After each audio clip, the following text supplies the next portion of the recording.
जय माता रानी दोस्तों, आपके अपने चैनल धर्म साधना में आपका बहुत बहुत स्वागत है।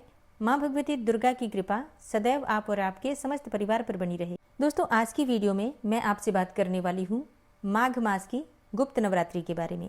देवी भागवत के अनुसार वर्ष भर में 4 नवरात्रि होती हैं, 2 गुप्त नवरात्रि और 2 प्रकट नवरात्रि। प्रकट नवरात्रि जैसे कि आश्विन मास की नवरात्रि, शरद नवरात्रि और दूसरी नवरात्रि होती है चैत्र मास की। तो ये 2 नवरात्रि प्रकट होती हैं जिसे हम सभी मनाते हैं बहुत धूमधाम से। और इसके अलावा होती हैं 2 गुप्त नवरात्रि जो कि माघ मास में और आषाढ़ मास में मनाई जाती है। गुप्त नवरात्रि का अर्थ होता है जिस नवरात्रि के बारे में अधिकतर लोगों को जानकारी नहीं है, या फिर इस नवरात्रि में जो हम पूजा पाठ करते हैं, मंत्र जप करते हैं, या फिर जिस भी कामना से हम कोई भी उपाय करते हैं, तो हम उसके बारे में बहुत अधिक बात नहीं करते हैं, बहुत अधिक हम लोग उसके बारे में चर्चा नहीं करते हैं। गुप्त रूप से माँ दुर्गा की आराधना करते हैं, पूजा करते हैं, और इसलिए ये नवरात्रि बहुत महत्वपूर्ण मानी जाती है। शास्त्रों के अनुसार इस नवरात्रि में पूजा पाठ का फल बहुत अधिक प्राप्त होता है, और जिस भी कामना से हम पूजा करते हैं, हमारी वो कामना माँ भगवती शीघ्र ही पूर्ण करती हैं। कई साधु संत और जो तांत्रिक होते हैं या फिर जो भी माँ दुर्गा के विशेष भक्त होते हैं, वो गुप्त नवरात्रि में विशेष रूप से तंत्र साधना करते हैं, मंत्रों की सिद्धि के लिए प्रार्थना करते हैं। तो ये समय बहुत महत्वपूर्ण होता है मंत्रों की सिद्धि के लिए, तंत्र सिद्धि के लिए, या फिर कोई यंत्र बनाकर जैसे कि बीसा यंत्र इत्यादि बनाकर सिद्ध करना चाहते हैं, तो बनाने मात्र से ये यंत्र सिद्ध हो जाता है और फिर आप उसका प्रयोग कर सकते हैं। तो ये समय बहुत महत्वपूर्ण है। तो आज की वीडियो में आप जानेंगे कि साल 2026 में पहली नवरात्रि गुप्त नवरात्रि माघ मास की गुप्त नवरात्रि कब है, गुप्त नवरात्रि का प्रारंभ कब से होगा, समापन कब हो रहा है, और कलश की स्थापना करने का शुभ मुहूर्त क्या है, किस प्रकार से इस नवरात्रि में हम पूजा कर सकते हैं, किन मंत्रों का जप कर सकते हैं, किस प्रकार से 10 महाविद्याओं की आराधना करें और किस प्रकार से माँ दुर्गा के 9 स्वरूपों की आराधना करें। ये संपूर्ण जानकारी आपको आज की वीडियो में शेयर करूंगी। तो बहुत महत्वपूर्ण है आज की वीडियो, पूरा जरूर देख लीजिए। और अगर वीडियो अच्छी लगे तो इसे लाइक भी जरूर कीजिएगा, क्योंकि आपके लाइक्स, आपके कमेंट्स मेरे लिए बहुत महत्वपूर्ण होते हैं। ये एकमात्र जरिया है जिनसे मुझे पता चलता है कि आपको ये वीडियो अच्छी लगती है और आपके लिए ये वीडियो उपयोगी है। तो अगर वीडियो अच्छी लगे तो लाइक तो जरूर ही किया कीजिए। तो सबसे पहले जानते हैं कि माघ मास की गुप्त नवरात्रि का प्रारंभ कब होगा। देखिए, गुप्त नवरात्रि का प्रारंभ होगा माघ मास की शुक्ल पक्ष की प्रतिपदा तिथि से। तो प्रतिपदा तिथि का प्रारंभ होगा 19 जनवरी 2026 को सुबह 1:21 पर, और प्रतिपदा तिथि का समापन हो रहा है 20 जनवरी 2026 को सुबह 2:14 पर।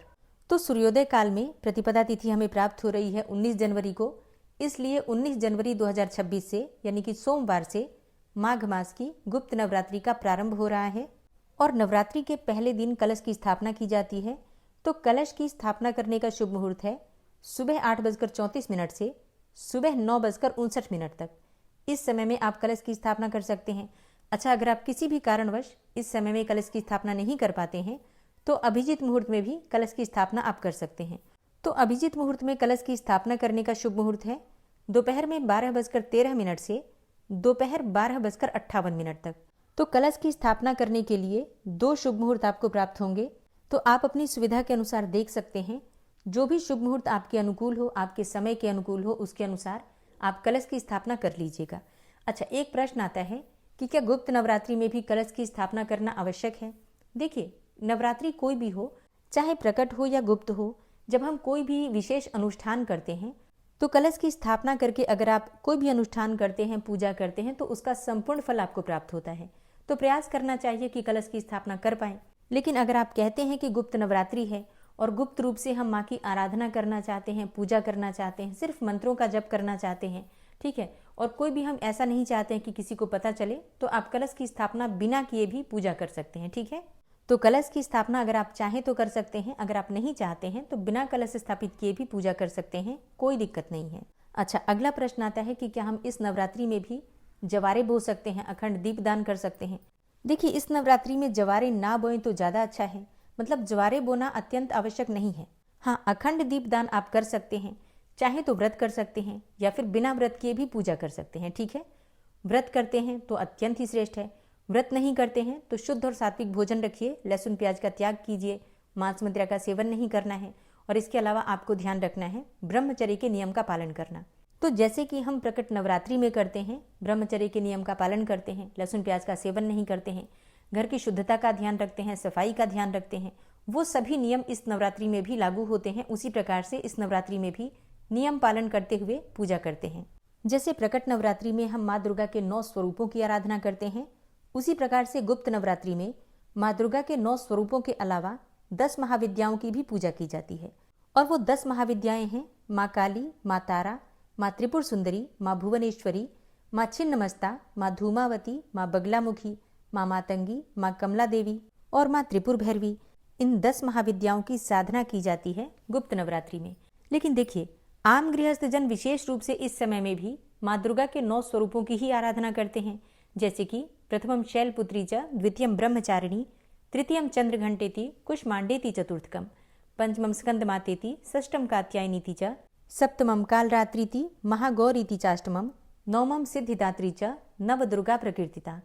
इन 9 स्वरूपों की आराधना हम गुप्त नवरात्रि में भी करते हैं और साथ के साथ ही महाविद्याओं की पूजा करते हैं। ठीक है, मतलब किसी भी महाविद्या की अगर आप विशेष साधना करना चाहते हैं, जैसे कि कोई भी महाविद्या अगर आप सिद्ध करना चाहते हैं, तो इसके लिए आपको उसी प्रकार के साधक गुरु की आवश्यकता है। ठीक है, जिन्होंने स्वयं भी उस महाविद्या की सिद्धि कर रखी है।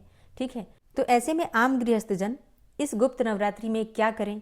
देखिए, जिस प्रकार से हम प्रकट नवरात्रि में मतलब आश्विन नवरात्रि में, चैत्र नवरात्रि में पूजा करते हैं, सुबह और शाम पूजा करते हैं, मंत्रों का जप करते हैं, माँ की आरती करते हैं, भोग लगाते हैं, ठीक उसी प्रकार से आपको गुप्त नवरात्रि में भी माँ दुर्गा के 9 स्वरूपों की पूजा करनी है और प्रतिदिन 10 महाविद्याओं का ध्यान करके उनकी भी आराधना करनी है। तो इसके लिए आपको प्रतिदिन पूजा विधि की वीडियो मिल जाएगी, प्रतिदिन की महाविद्याओं की कथा भी मिल जाएगी और संपूर्ण पूजा विधि भी आपको नियम के अनुसार प्रतिदिन मिलेगी। ठीक है, तो इसके लिए आप लोग चैनल से जुड़े जरूर रहिएगा। आध्यात्मिक शक्तियों की प्राप्ति के लिए और कुंडलिनी जागरण के लिए ये जो गुप्त नवरात्रि का समय होता है ये बहुत महत्वपूर्ण होता है। और जैसे हम नवरात्रि में 9 दिनों तक प्रतिदिन माँ दुर्गा के अलग अलग स्वरूपों की पूजा करते हैं तिथि के अनुसार, उसी प्रकार से प्रतिपदा तिथि से लेकर और 9वीं तिथि तक गुप्त नवरात्रि में भी आप प्रतिदिन माँ दुर्गा के 9 स्वरूपों की आराधना तिथि के अनुसार करेंगे।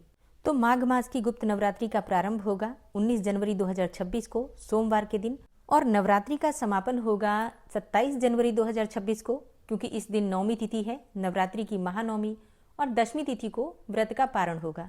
अगर आप नवरात्रि का व्रत कर रहे हैं, गुप्त नवरात्रि का व्रत कर रहे हैं, तो आप 28 जनवरी 2026 को अपने व्रत का पारण करेंगे। तो साल 2026 में जो शक्ति की आराधना का समय आपको प्राप्त हो रहा है 19 जनवरी से 27 जनवरी तक, इसका लाभ उठाइए। विधि विधान से माँ भगवती दुर्गा की पूजा कीजिए और जितना हो सके नवार्ण मंत्र का जप कीजिए। नवार्ण मंत्र महामंत्र है। इस मंत्र की साधना से सभी प्रकार की कामनाएं, या यूं कहे कि अर्थ, धर्म, काम और मोक्ष, चारों पदार्थों की प्राप्ति हो जाती है इस एकमात्र मंत्र से। वैसे इसके अलावा भी आप चाहें तो अपनी इच्छा के अनुसार, किसी भी कामना के अनुसार किसी भी मंत्र का या फिर किसी भी देवी देवता के मंत्र का जप कर सकते हैं। ये मंत्र सिद्धि का समय है। माँ दुर्गा की कृपा का पूरा लाभ उठाइए। और गुप्त नवरात्रि से संबंधित और कोई भी जानकारी चाहिए तो कमेंट बॉक्स में आप लिख सकते हैं। वीडियो अच्छी लगी हो तो लाइक कीजिएगा, अगर संभव हो तो वीडियो को ज़्यादा से ज़्यादा शेयर कीजिएगा। और हाँ, अगर आप इस चैनल पर पहली बार आए हैं और अभी तक आपने चैनल को सब्सक्राइब नहीं किया है, तो आज की वीडियो अगर आपको अच्छी लगे तो चैनल को सब्सक्राइब करके बेल आइकन को जरूर प्रेस कर लीजिए। तो इससे ये होगा कि इस चैनल पर आने वाली सभी वीडियोज़ की नोटिफिकेशन आपको सही समय पर प्राप्त होगी।